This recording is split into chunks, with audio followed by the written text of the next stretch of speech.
दोस्तों, अरविंदरा क्लासेस में आपका स्वागत है। यह है भारतीय भूगोल की आज की हमारी 5वीं क्लास है, जिसमें हम नदी, जलप्रपात और झीलों से संबंधित महत्वपूर्ण प्रश्नों को हल करेंगे। तो चलिए आज की क्लास स्टार्ट करते हैं। आज का पहला प्रश्न है, निम्नलिखित में से कौन सी नदी ज्वार नदमुख बनाती है? तो सबसे पहले हमें समझना है ज्वार नदमुख क्या होते हैं। देखिए, जो नदियां भ्रंश घाटी का मतलब है इधर भी पर्वत है और इधर भी पर्वत है और बीच के भ्रंश में बहती है। तो भ्रंश में बहने के कारण इनकी जो गति है वह तीव्र होती है और समुद्र में मिलने पर यह अपने निक्षेपों का निक्षेपण नहीं करती, जबकि यह सीधे इसको समुद्र में वितरित कर देती है, जिसके कारण यहाँ डेल्टा की आकृति नहीं बन पाती। डेल्टा नहीं पाता, इसे ही ज्वार नदमुख कहते हैं। तो इस प्रकार की जो नदी है वह है ताप्ती। ताप्ती के साथ नर्मदा भी ज्वार नदमुख का निर्माण करती है। ताप्ती नदी का उद्गम मध्य प्रदेश के बैतूल डिस्ट्रिक्ट के सतपुड़ा पहाड़ी है उसकी मुल्ताई झील से होता है और यह सीधे अरब सागर में जाके मिल जाती है। नेक्स्ट क्वेश्चन देखेंगे, निम्नलिखित में से कौन भारत के लेक डिस्ट्रिक्ट के रूप में जाना जाता है? तो जो भारत का लेक डिस्ट्रिक्ट है वह है नैनीताल। यह चारों ओर से झीलों से घिरा हुआ है और यहाँ की जो प्रमुख झील नैनीताल की, उसका नाम है नैनी और इसी के नाम पर यहाँ के डिस्ट्रिक्ट का जो नाम है नैनीताल पड़ा है। नेक्स्ट क्वेश्चन देखेंगे, कर्नाटक स्थित जोग प्रपात किस नदी में स्थित है? तो जो कर्नाटक का जोग जलप्रपात है वह शरावती नदी पर स्थित है। यह इसे गरसोप्पा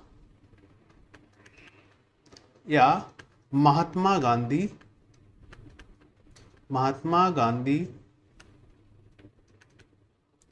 जलप्रपात भी कहते हैं। इसकी जो ऊंचाई है वो है 253 मीटर। शरावती नदी जो है वह कावेरी नदी की सहायक नदी है। चलिए नेक्स्ट क्वेश्चन देखते हैं, भारत की सबसे लंबी झील कौन सी है? तो भारत की जो सबसे लंबी झील है वह है वेम्बनाड लेक। यह सबसे लंबी ताजे पानी की झील है, इसको बोगयाल या कयाल भी बोला जाता है। हाँ, इसे कयाल नाम के से भी जाना जाता है, जिसमें मछली पकड़ने के साथ यहाँ पर नौकायन भी होता है। नेक्स्ट क्वेश्चन देखते हैं, निम्नलिखित में से कौन सी नदी ज्वार नदमुख बनाती है? तो कृष्णा नदी, महानदी, गोदावरी या नर्मदा?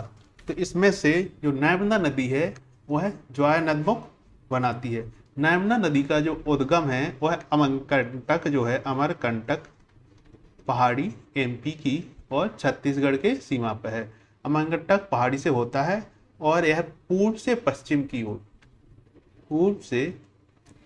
की ओर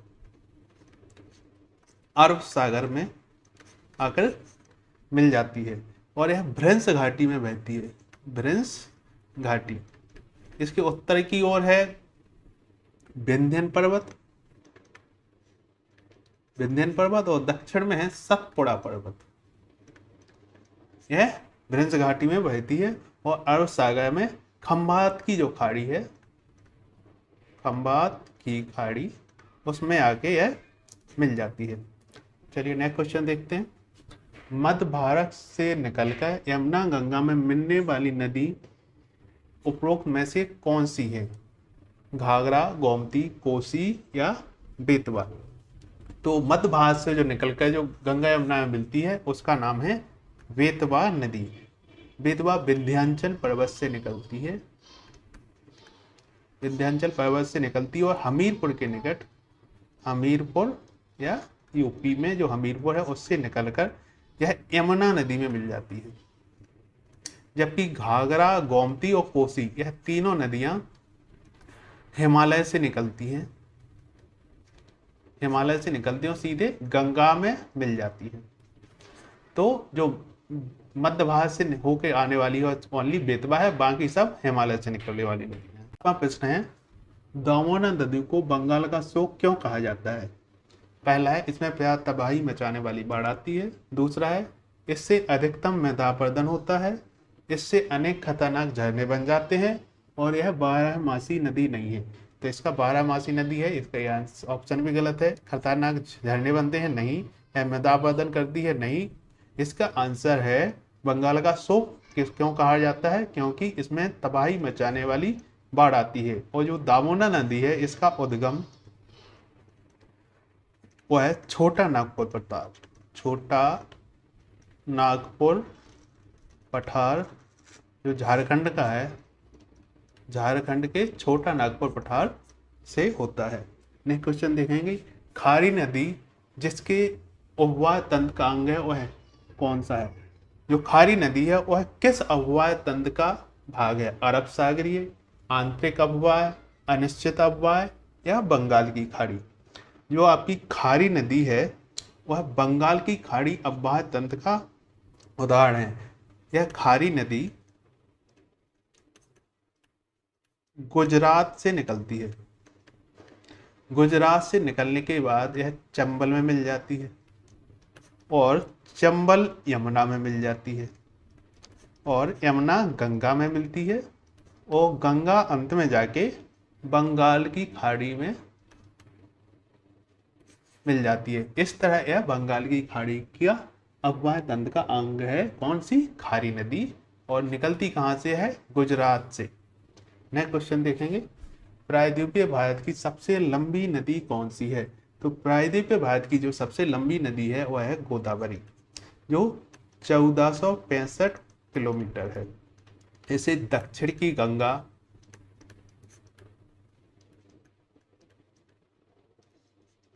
या दक्षिण भारत की गंगा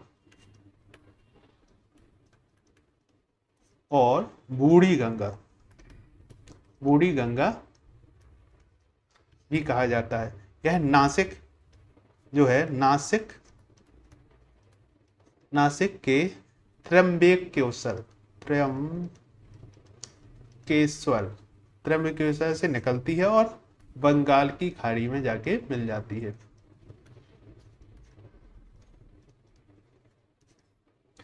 नेक्स्ट क्वेश्चन देखेंगे, अलकनंदा और भागीरथी नदियों के संगम का क्या नाम है? देखिए, अलकनंदा और भागीरथी जो नदियां हैं यह दोनों देवप्रयाग उत्तराखंड में जो है वहां आके मिलती हैं और इसके नीचे इसको गंगा के नाम से जाना जाता है जो टिहरी गढ़वाल में है। तो इसका आंसर हो जाएगा बी, देवप्रयाग। देखिए, जो हमारा गंगा नदी सिस्टम है, जो मंदाकिनी है वह गंगोत्री से निकलती है और इधर से आती है भागीरथी नदी। केदारनाथ से निकलती है अलकनंदा और धौली गंगा आती है बद्रीनाथ से। केदारनाथ से आती है अलकनंदा और धौली गंगा आती है बद्रीनाथ से। यह विष्णु पराग में आके मिल जाती है और इसके बाद इसे अलकनंदा जाना जाता है। अलकनंदा और नंदाकिनी यह एक साथ जुड़ती हैं, उस एरिया को जाना जाता है नंदा प्रयाग। अलकनंदा और नंदाकिनी जहाँ मिल जाती हैं उसे जाना जाता है नंद प्रयाग से। और जहाँ पे कर्ण प्रयाग जो पिंदर नदी है वह और अलकनंदा नदी है। अलकनंदा और पिंडर जो नदी है उसे जाना जाता है, जहाँ पे मिलती है उसे जाना जाता है कर्णप्रयाग। और जहाँ पे मंदाकिनी और अलकनंदा मिलती हैं उसे जाना जाता है रुद्रप्रयाग। और भागीरथी और अलकनंदा जहाँ मिलती हैं उसे जाना जाता है देवप्रयाग। देखिए इसे आप इस तरीके से रखेंगे, जहाँ अलकनंदा अलकनंदा और धौली गंगा धौली गंगा मिल रही हैं उसे बोलेंगे विष्णु प्रयाग, विष्णु प्रयाग। और जहां पर अलकनंदा और नंदाकिनी मिल रही है उसे बोलते हैं नंद प्रयाग। और जहां पर अलकनंदा और पिंडर नदियां, अलकनंदा और पिंडर, अलकनंदा और पिंडर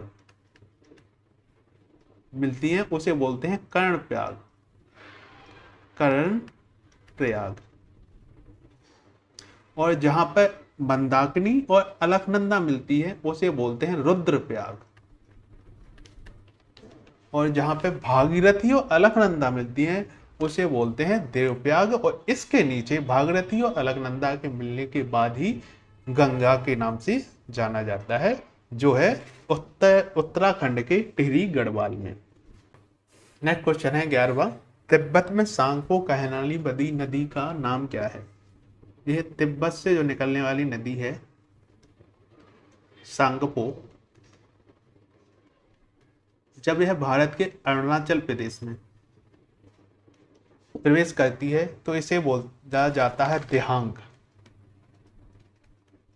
और जब यह असम में प्रवेश करती है, असम में, तो इसे बोला जाता है ब्रह्मपुत्र। तो तिब्बत में सांगपो कहलाने वाली नदी को भारत में क्या बोला जाता है? ब्रह्मपुत्र नदी के नाम से। तो इसका आंसर हो जाएगा ब्रह्मपुत्र। लेकिन यह भारत में प्रवेश करती है तब इसका नाम रहता है दिहांग। और जब यह बांग्लादेश में जाती है, बांग्लादेश में जाती है, तो इसका नाम हो जाता है जमुना। नेक्स्ट है, निम्नलिखित में से कौन दो भारतीय राज्यों की सीमा पर स्थित झील है? चिल्का, कोल्लेरू, लोनार या पुलिकट? तो जो हमारी पुलिकट लेक है, पुलिकट, यह है तमिलनाडु और आंध्र प्रदेश, इन दोनों राज्यों की सीमा पर है। तो इसका आंसर हो जाएगा डी, पुलिकट। यह जो पुलिकट लेक है वहां पर एक हरिकोटा आइलैंड्स बनाती है। इस लेक को बंगाल की खाड़ी से अलग करता है। लेक को बंगाल की खाड़ी, कौन सा? हरिकोटा आइलैंड्स जो है वह बंगाल की खाड़ी से पुलिकट लेक को अलग करता है। यह इंडिया की second largest salt water lake है। सॉल्ट वाटर लेक या खारे पानी की झील है। नेक्स्ट क्वेश्चन देखेंगे, प्रायद्वीपीय भारत की निम्नलिखित में से कौन सी नदी अरब सागर में नहीं मिलती है? पेरियार, नर्मदा, कावेरी या ताप्ती? देखिए, नर्मदा नदी अरब सागर में मिलती है, हमने देख लिया। ताप्ती नदी भी अरब सागर में मिलती है, हमने देख लिया। पेरियार नदी जो है नर्मदा केरल से होकर, यह भी आपकी अरब सागर में मिलती है। लेकिन जो कावेरी नदी है यह बंगाल की खाड़ी में जाकर गिरती है, बंगाल की खाड़ी। तो इसका आंसर हो जाएगा बी, कावेरी। नेक्स्ट क्वेश्चन देखेंगे, कयाल क्या होते हैं? तराई मैदान, दक्कन पठार की रेगड़, डेल्टा और केरल के लेगून। तो जो केरल के लेगून है इन्हें स्थानीय भाषा में कयाल कहा जाता है। जो लेगून लेक होती है वह कैसे बनती है? तो जो लेगून लेक है वह तटीय क्षेत्रों में क्या होता है कि जब बाढ़, हवा या नदियों द्वारा जो निक्षेप लाए जाते हैं उसके कारण तट के किनारे एक अवरोध बन जाता है और इस अवरोध बनने के कारण यहाँ पर पानी जमा हो जाता है, पानी जमा हो जाता है और इस प्रकार झील का निर्माण हो जाता है। इसे ही बोला जाता है लेगून झील, जिन्हें स्थानीय भाषा में कयाल, पोम्मना, जैसे केरल में पोम्मनाद कयाल है, अष्टामुदी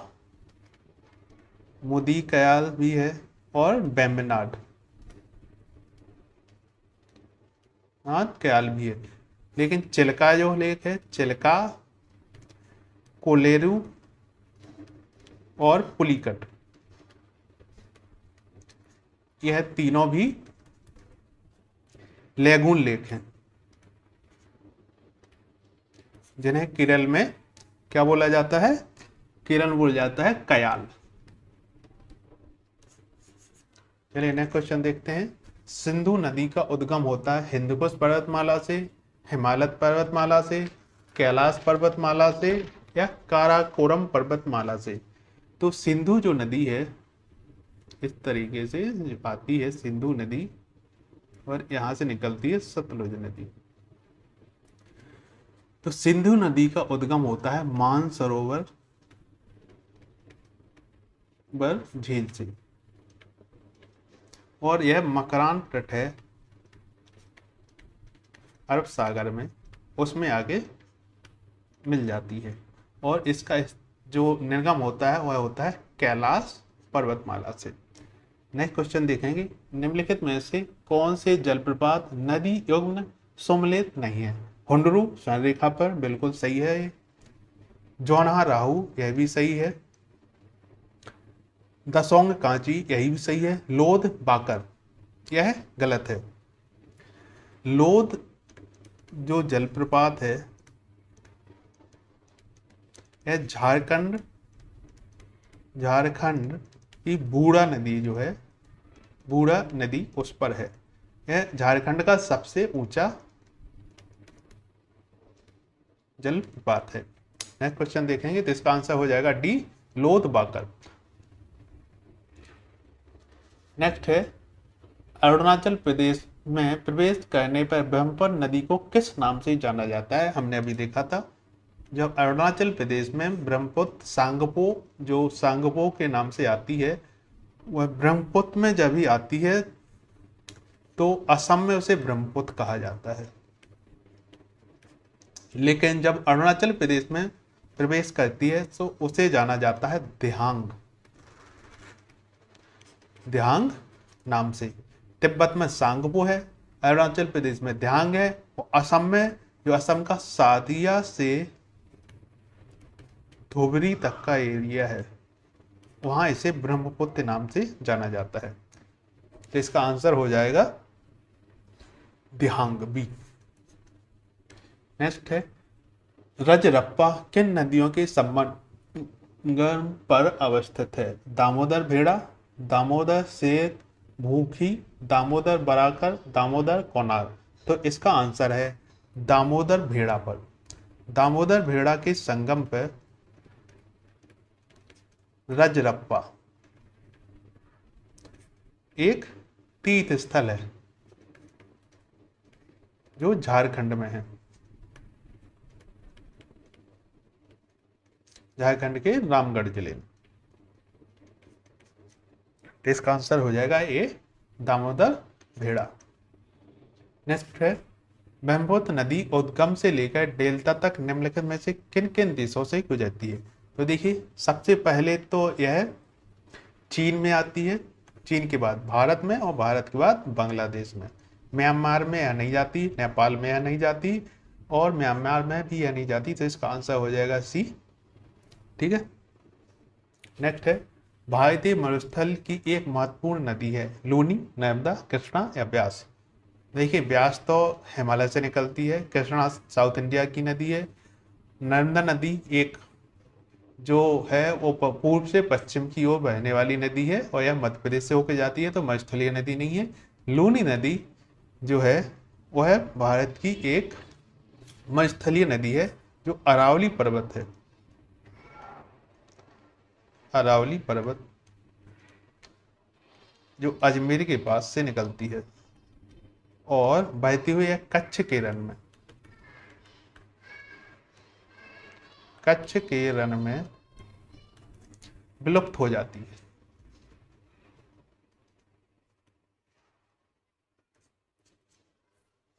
नेक्स्ट क्वेश्चन देखेंगे, लोकटक है एक घाटी, नदी, झील या पर्वतमाला। मणिपुर में लोकटक नाम की एक झील है। इस पर काबुल लेमजाओ नेशनल पार्क है झील के अंदर। झील क्या है, इतनी बड़ी एक झील है, बहुत सारी, इसमें प्राकृतिक रूप से इस तरीके से आइलैंड बने हुए हैं। इन्हीं आइलैंड को काबुल लेमजाओ नेशनल पार्क का हिस्सा माना गया है। इनको स्थानीय भाषा में पुमड़ी क्या बोला जाता है, पुमड़ी बोला जाता है। और यहाँ पर संगाई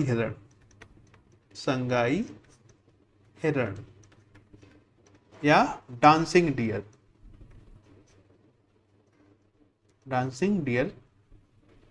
भी पाए जाते हैं। यह एक तैरता हुआ नेशनल पार्क है। कैसा नेशनल पार्क है, तैरता हुआ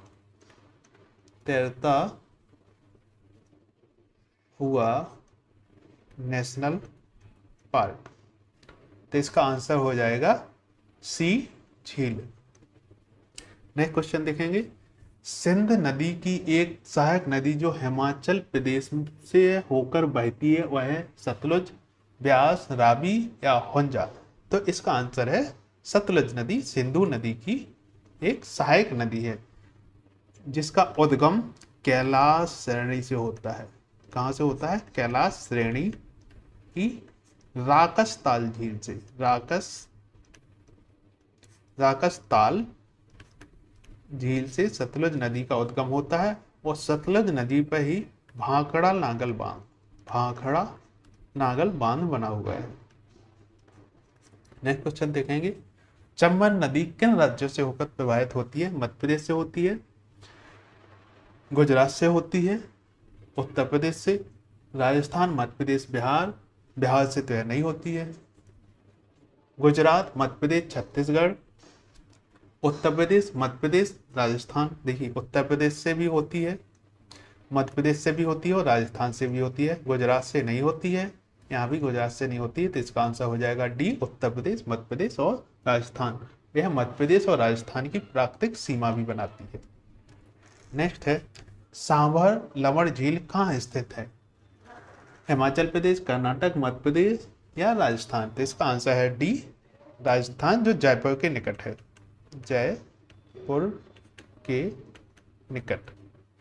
इससे नमक का उत्पादन यहाँ पर किया जाता है।